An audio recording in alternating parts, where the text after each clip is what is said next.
Okay, this is Mike again, and we're here with Lou, and we're going to talk about stealth fishing, wading, using a canoe or a kayak, and what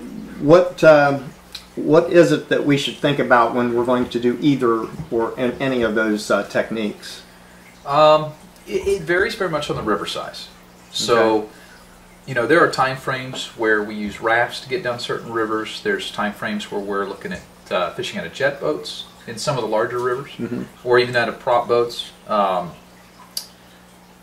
then most of the rivers, you know, we're talking about, classically most people have the ability to fish smaller rivers that are either waded or canoed.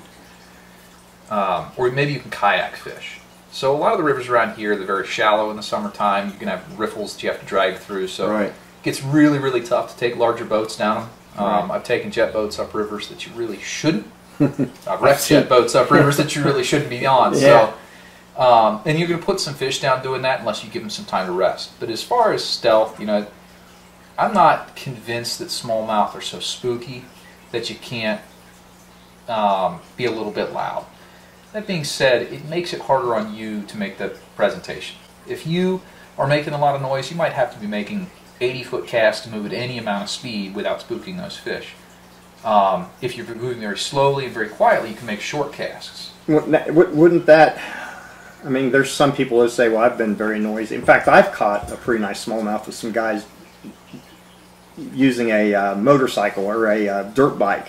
They were hitting their dirt bike in the stream that I was fishing, and you would think that would scared everything away, and I caught a smallmouth. But it wasn't a very big smallmouth. So would there be a possibility that that the smaller the fish, the less, you know, scared they are of the noise? There's no hard fixed rule. Okay. We are talking just making generalizations here. Right. Smallmouth are an inherently incredibly curious fish. Okay. So a limited amount of noise, you know, you're fishing poppers, you're fishing really loud, they come and investigate because they're curious.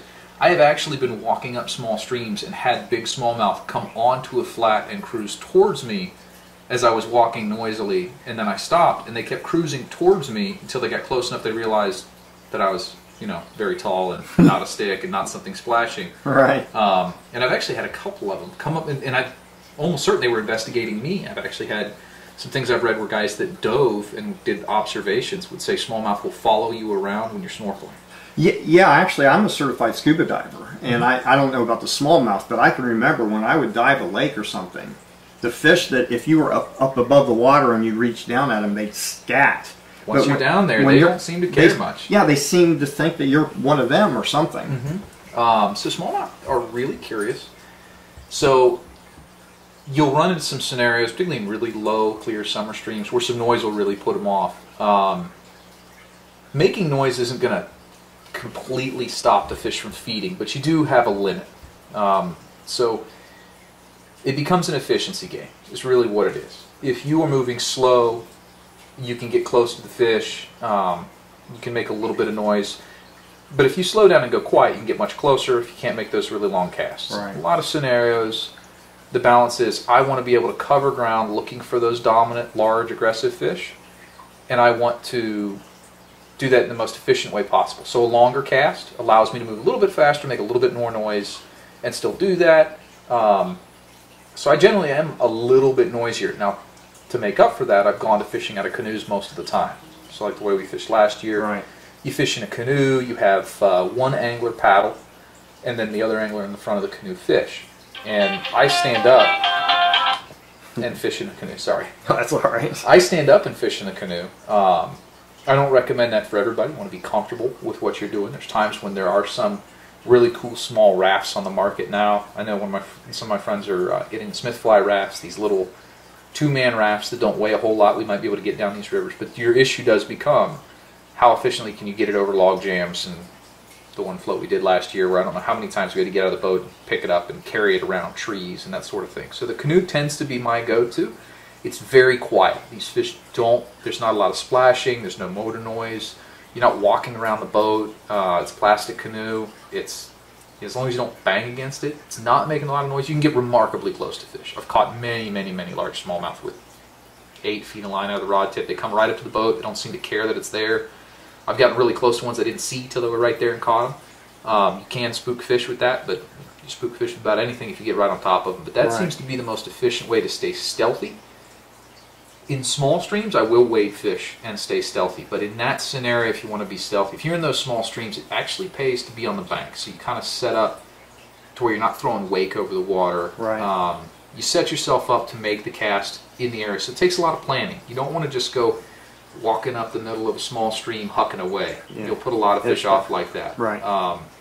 I have a tendency to, if I do have to walk down the middle of the stream, I move much, much, much slower than I normally would. And then what about, one of the things that I've done is when I'm moving downstream in the water and I see a hole that I think is going to hold fish, I might hold there for a minute or two before I actually make my cast. Do you think that's a good idea, or am I wasting time? I don't tend to bother, but it's going to depend on the scenario you're in. If I see one of those coming up, I might make my cast there, but I might make a much longer cast than normal. If you can. If I can pull it off. There's some places you've just got to creep into really slow in order to make the cast. If you've got a hard bend, you can't make an 80-foot cast, you know, some obscene, not going to happen cast into there. Sometimes you've got to really creep into an area. You've got to go around a tree to drop in there. In those circumstances, I'll slow down a whole lot so I don't put those fish off. If it's an open area and I can make that long cast, I might simply slide a little bit towards one bank, give it a wide berth, make a bomb cast in there, and keep moving. I don't want to slow down too much, because if you slow down too much, you're not covering enough ground to be efficient to find those dominant fish.